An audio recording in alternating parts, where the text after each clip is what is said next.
ॐ अज्ञानतिमिरान्धस्य ज्ञानाञ्जनशलाकया चक्षुरुन्मीलितं येन तस्मै श्रीगुरवे नमः. I was born in the darkest ignorance, and my spiritual master opened my eyes with the torch of knowledge. I offer my respectful obeisances unto him.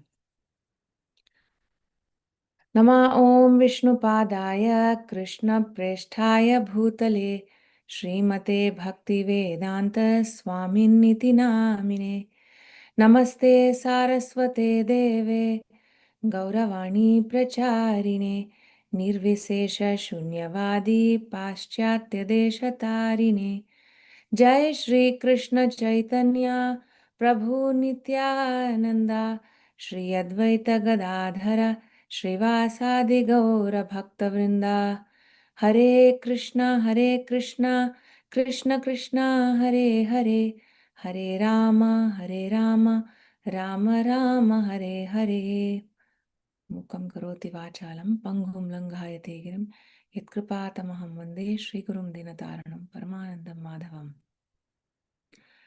Hare Krishna, we are reading from Srimad Bhagavatam, Canto 3, Chapter 32, texts 16, 17 and 18 today. Om Namo Bhagavate Vasudevaya. Om Namo Bhagavate Vasudevaya. Om Namo Bhagavate Vasudevaya. So the chapter is titled Entanglement in Fruitive Activities. And we are still continuing to hear from Kapiladev, and he's speaking to his mother Devahuti. So, text 16. I'll read the word to word first, and then we'll do the Sanskrit. Ye, those who, tu, but, iha, in this world, asakta, addicted, manasaha, whose minds, karmasu, to fruitive activities, shraddhaya, with faith, Anvitaha, endowed, kurvanti, perform, apratishidhani, with attachment to the result, nityani, prescribed duties, api, certainly, cha, and kritsnashaha, repeatedly. Yatvihasakta manasaha, karmasu shraddhayanvitaha, kurvanti api siddhani nityanyapि cha kritsnashaha yatvihasakta manasaha karmasu shraddhayanvitaha kurvantyaprasisiddhani nityanapi cha kritsnashaha yatvihasakta manasaha karmasu shraddhayanvitaha kurvantyaprasisiddhani nityanapi cha kritsnashaha. Translation and purport by His Divine Grace A.C. Bhaktivedanta Swami Srila Prabhupada. Srila Prabhupada ki jai. Persons who are too addicted to this material world execute their prescribed duties very nicely and with great faith. They daily perform all such prescribed duties with attachment to the fruitive result. In this and the following 6 verses, Srimad Bhagavatam criticizes persons who are too materially attached. It is enjoined in the Vedic scriptures that those who are attached to enjoyment of the material facilities have to sacrifice and undergo certain ritualistic performances. They have to observe certain rules and regulations in their daily lives to be elevated to the heavenly planets. It is stated in this verse that such persons cannot be liberated at any time. Those who worship demigods with the consciousness that each and every demigod is a separate god cannot be elevated to the spiritual world. What to speak of persons who are simply attached to the duties for the upliftment of their material condition? Text 17. Again, we'll do word to word first and then Sanskrit. Rajasa, by the mode of passion. Kuntha, full of anxiety. Manasaha, their minds. Kama Atmanaha, aspiring for sense gratification. Ajita, uncontrolled. Indriyaha, their senses, Pitrin, the forefathers, Yajanti, they worship, Anudinam, every day, Griheshu, in home life, Abhirata, engaged, Ashayaha, their minds. रजसा कुण्ठमनसः कामात्मनो जितेन्द्रियाः पितॄन् यजन्ति अनुदिनं गृहेष्वभिरताशयाः रजसा कुण्ठमनसः कामात्मनो जितेन्द्रियाः पितॄन् यजन्ति अनुदिनं गृहेष्वभिरताशयाः रजसा कुण्ठमनसः कामात्मानो जितेन्द्रियाः पितॄन् यजन्त्यनुदिनं गृहेष्वभिरताशयाः. Such persons, impelled by the mode of passion, are full of anxieties and always aspire for sense gratification due to uncontrolled senses. They worship the forefathers and are busy day and night improving the economic condition of their family, social, or national life. Text 18. Traivargikaha, interested in the three elevating processes. Te, those. Purushaha, persons. Vimukhaha, not interested. Hari Medhasaha, of Lord Hari. Kathayam, in the pastimes. Kathaniya, word chanting of. Uru Vikramasya, whose excellent prowess. Madhu Dvishaha, the killer of Madhu demon. त्रैवर्गिकास्ते पुरुषा विमुखा हरिमेधसः कथायां कथनीयोरुविक्रमस्य मधुद्विषः त्रैवर्गिकास्ते पुरुषा विमुखा हरिमेधसः कथायां कथनीयोरुविक्रमस्य मधुद्विषः त्रैवर्गिकास्ते पुरुषा विमुखा हरिमेधसः कथायां कथनीयोरुविक्रमस्य मधुद्विषः.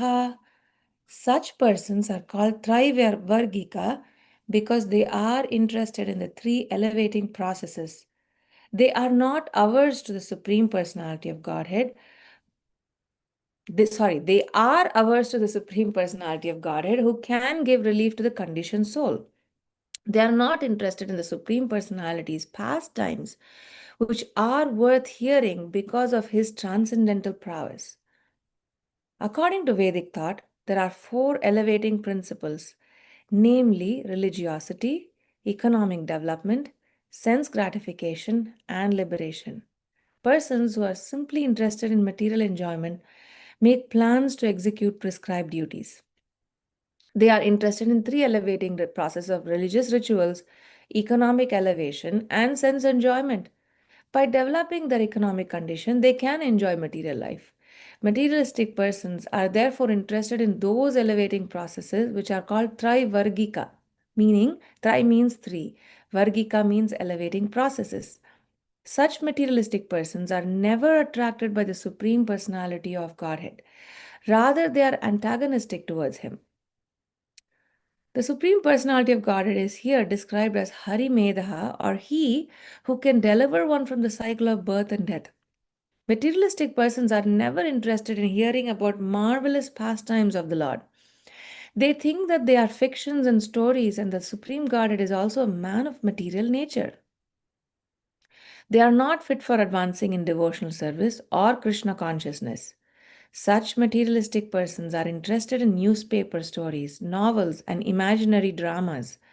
The factual activities of the Lord, such as Lord Krishna's acting in the battle of Kurukshetra, or the activities of the Pandavas, or the Lord's activities in Vrindavan and Dwaraka, are related in Bhagavad Gita and Srimad Bhagavatam, which are full of activities of the Lord.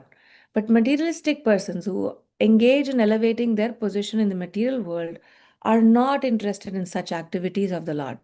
They may be interested in the activities of great politician or a great rich man of this world, but they are not interested in the transcendental activities of the Supreme Lord. So I'll read the translation of these three verses one more time. Persons who are too addicted to this material world execute their prescribed duties very nicely and with great faith. They daily perform all such prescribed duties with attachment to the fruitive result. Such persons, impelled by the mode of passion, are full of anxieties and always aspire for sense gratification due to uncontrolled senses. They worship the forefathers and are busy day and night improving the economic condition of their family, social, or national life. Such persons are called Trivargika because they are interested in three elevating processes. They are averse to the Supreme Personality of Godhead, who can give relief to the conditioned soul. They are not interested in the Supreme Personality's pastimes, which are worth hearing because of his transcendental prowess.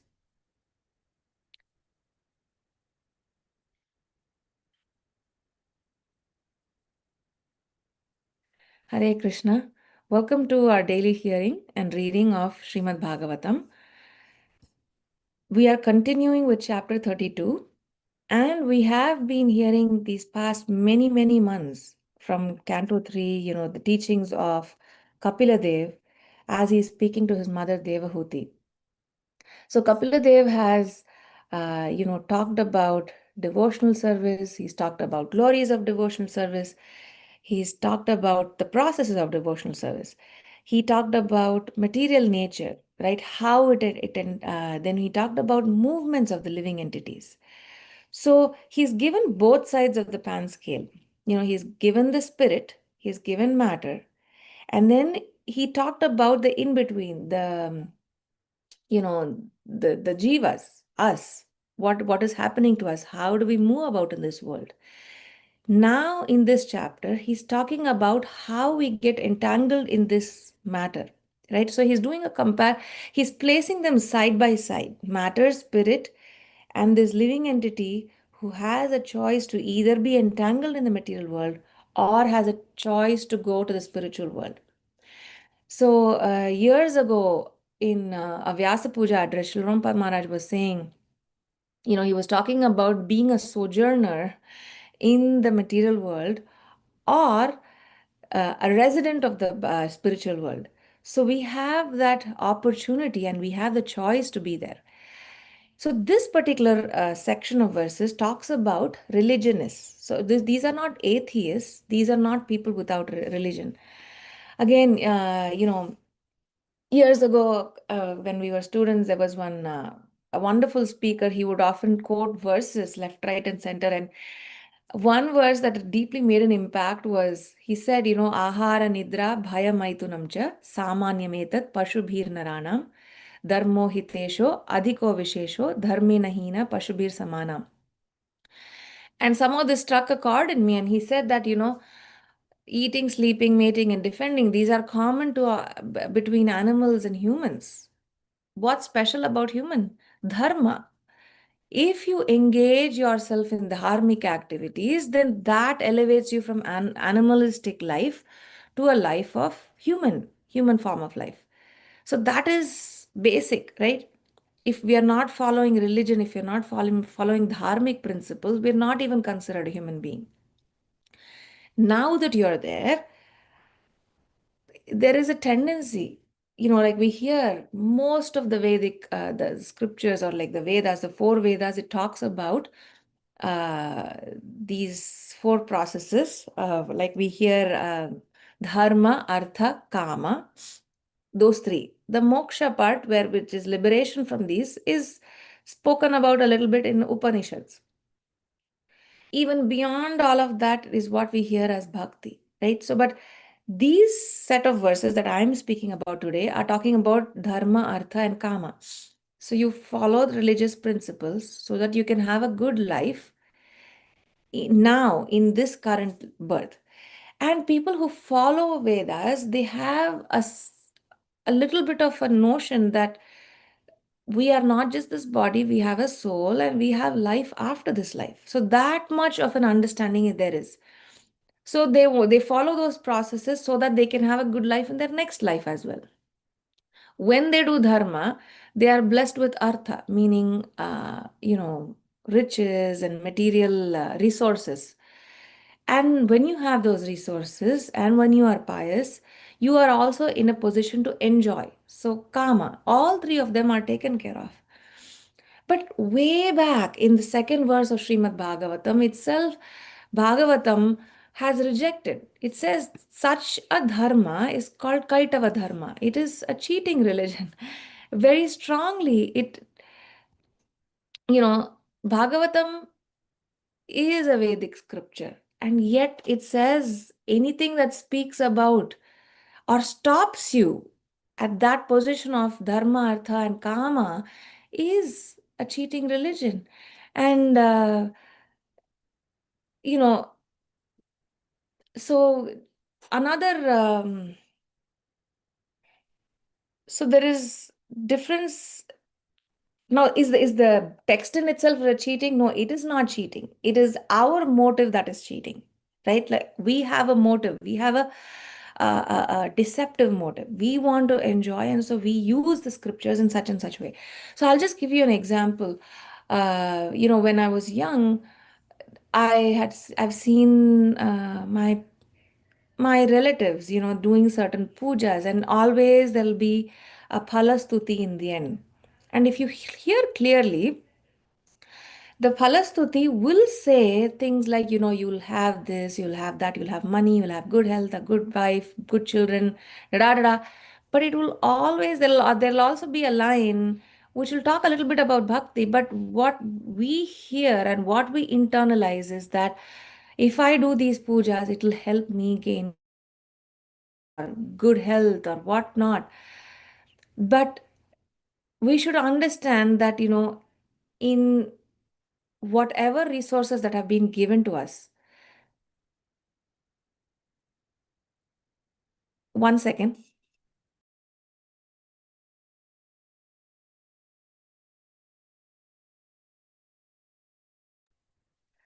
So, whatever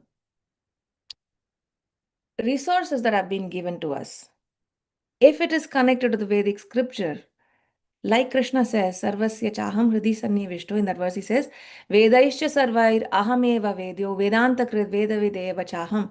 So, those Vedas, the eternal knowledge, the spiritual knowledge, it comes from him and it should connect us to him. The people who the one with a deceptive motive would be us. So, in Srimad Bhagavatam 2.9.4, Brahma, he has done his tapas. Lord Vishnu has come and he's saying, I'm giving this to you because you have avyalika vrata. You have done an vrata out of non-deception, meaning you are being truthful. When we are being truthful with our motive, we can be transformed from the sojourner in the material world to a resident of the spiritual world. So, as children, we all might have gotten onto a Ferris wheel, right? Like the wheel that goes up and then it comes down. So we're all sitting in this wheel and we are sojourning in this material world again and again, and God knows how long we've been on it, and countless times. I mean, even children, when they get on the Ferris wheel, initially there is all this newness, there is this excitement. They want to be there, there is thrill. When you're up there, you can see everything down below, and it's exciting. And then when you come down, there is this, you know, there's the rush that you feel in your body. So it's exciting, it's thrilling. But we keep going through this again and again. At some point in time, it tires us out, right? So, and if you think about it, our life is built that way. We work 5 days a week. There is study, there is work, we earn money. And the weekend, the 2 days, we might go to a temple program, a home program, or whatnot. And then we go back to those 5 days of not remembering Krishna, and then 2 days of remembering, and we go up and down, and we go up and down. Again, like because college life is left such a deep impact in my heart. We see this in student life, right? Like when you're students, you work really, really hard. Monday through Friday, you're slogging and slogging. And when we were in Penn State, Friday night was this busiest time in any college town, right? Like downtown, it's the busiest time. Students are partying. So we Friday and Saturday, they're like that. Sunday evening, everybody is back to their libraries, getting ready to go for the week. So that is how our mind and our we've conditioned our life, and it goes on. Just like the hamster's wheel, our mind, we accept and then we reject. We accept and we reject. How do we come out of this? As long as we are on this mental platform, we will keep doing this program of going up and down. When we come to the level of the heart, because the heart wants relationship, a fulfilling, a satisfying relationship, a relationship that is unmotivated, a relationship of give and take that is uninterrupted. And obviously, that can happen only with Krishna and with Guru and Krishna. So, when we move from this level of mind to the heart, we have gone from being a deceptive person to a non deceptive person. We have gone from a cheating religion to a non cheating, a truthful religion. So, when we are on this platform of deception, what happens is we think God as an order supplier. It's like we go to Costco, right? We have our big list. Today, I'm going to buy all of this in bulk. I go to Whole Foods, I go to da da da da. So we have our list. We go with our requisition slip to Krishna and we go and ask for it. And that's how we've been conditioned to. Again, a little story from my childhood is that it was so deep rooted. Like, there's two ways of looking at it. Whenever I learned very quickly that, you go to God and you ask for things. Whenever there is a distress at home, whenever I would see adults being worried about something, I would go ask for it. Now, the good part, somehow the good fortune was because I was born in a Vaishnava family, I did not know anything other than going to the Supreme Lord. So I would go to him and ask him. But that's our conditioning. We go to God thinking He's our order and supplier. In fact, Bhakti Siddhanta Saraswati, he coined the word personality of Godhead or supreme personality of Godhead because he said the word God is a Christian idea. He said that it means people think of the supreme being as their order supplier. He is the creator, he maintains me, so he gives me whatever I need, and I go to him when I need something. So he says that it's not a complete picture. So Bhakti Siddhanta came up with this coinage. He coined this term, Supreme Personality of Godhead, and that is to show that this supreme entity is a person and that we relate to him. It is a relationship of love and trust and give and take of a master and a servant, right? So, and as a master, he knows our anxieties. We don't have to go with our requisition slip to him and we don't have to ask him things.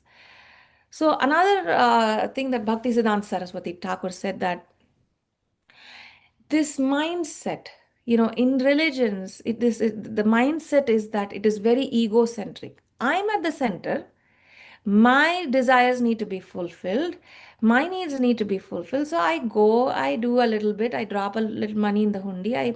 Maybe I even chant, but then I am at the center and I'm asking things for myself. I am the seer. I see things around me, and all that is seen or whatever is needed, I want those things. Bhakti Siddhanta Saraswati said we have to flip it from an egocentric religion to God centric Krishna consciousness. Meaning the deity, Radha Shamasundar, are the seer, and I am the one that is seen by them. Right? That flipping of consciousness, that brings us from the cheating religion to a non-cheating religion, meaning the truthful religion, from the Kaitava dharma to a paradharma. And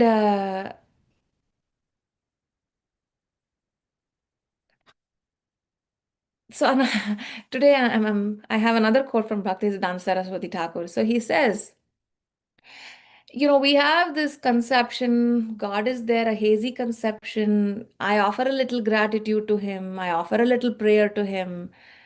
And, imagine the time, Bhakti Siddhanta Saraswati Thakur, this was the time, right after World War One and Two.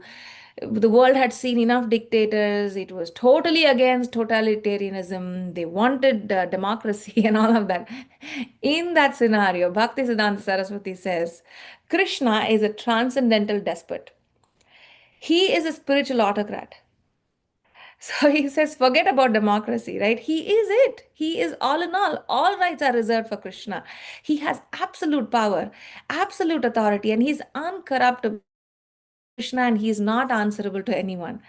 So, anyway, when we understand, this hamster's wheel that I've been talking about, we're going up and down religion, dharma, artha, kama. When we get tired of this, param drishtva nivartate, when we realize that there is this transcendental autocrat out there, he's not just an autocrat, he's a loving autocrat.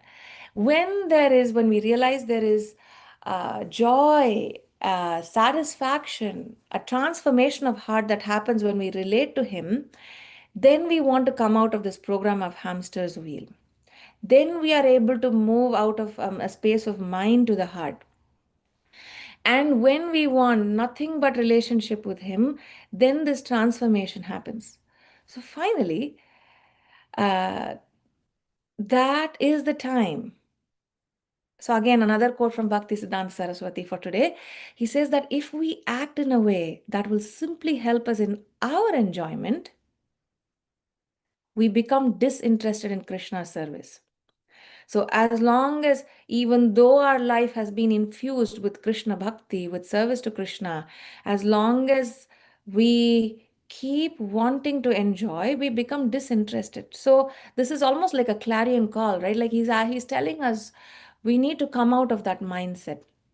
So I want to go back to the verses, in text 16 to 18, Kapila Dev is telling his mother, people are too addicted to material enjoyment in this world. They do their prescribed duties, which is like I said at the start of the class, that separates us from a human from an animal. So they do their prescribed duties, but they do it with attachment to the fruitive result. And as long as we do those things with the attachment to the fruitive result, we remain with anxieties, right? It is not a peaceful situation for us. We keep doing those things. Like, for example, we hear one of the term that was used in the verse was trivargika. We do these three things, three processes. Again, in Bhagavatam, early on, we hear apavargasya, dharmasya hi apavargasya. This paradharma is apavarga. Pavarga meaning, like, in Hindi, we hear pa, pa, ba, bha, ma, right? Parishram, peni. So we do lots of, we work really hard till the time peni, form out. Ba, what was ba? Bandhana, we are bound. Bha is bhaya, we are riddled with fear. And ma, mrityu. So this hamster's wheel is a pavarga. Apavarga is taking us out of this hamster's wheel. And till the time we remain in this egocentric attitude, there is not a relief for the conditioned soul, and there is not an interest that is developed in our hearts for hearing the Supreme Personality's pastimes and glories. So I think I have a minute before the top of the hour.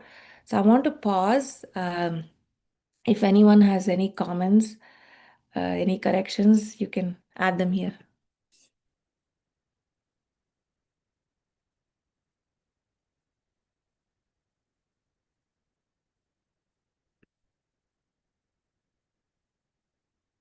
Hare Krishna Mataji, Right. Pranam. Happy Ekadasi to you. It's a wonderful, wonderful lecture.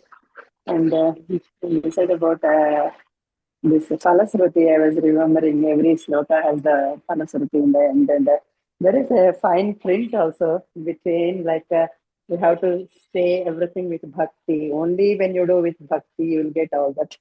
So that's the main part that I remember. So even any stotra or anything, only when it hit the mind and the work that you do, then only the results will be happening the right way.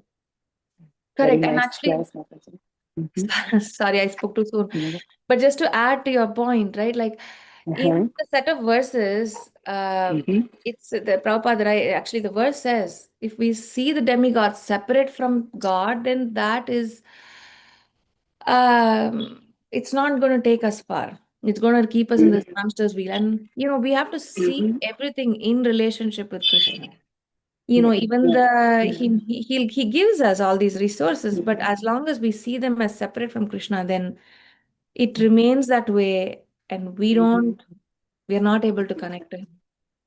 Yeah, I also see some of them. they do Vishnu Sahasranama, all the 1,000 names, but they don't read Falasruti also. Because the namas are more important than the Falasruti, that's what they say. When I went to Adikeshava temple, the family who came with me, actually they did only Sahasranama and they didn't do the Falasruti in the end because we are not expecting any phalam for that. That's nice. Yes, Yeah. Hare Krishna. Hare Krishna.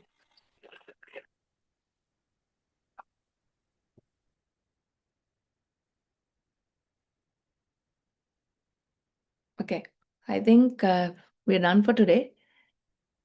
Vancha kalpatarubhyascha kripa sindhubhya eva cha patitanam pavanebhyo vaishnavebhyo namo namah. Ananta Koti Vaishnav Vrind ki jai. Grantaraj Srimad Bhagavatam ki jai. Shla Prabhupada ki jai.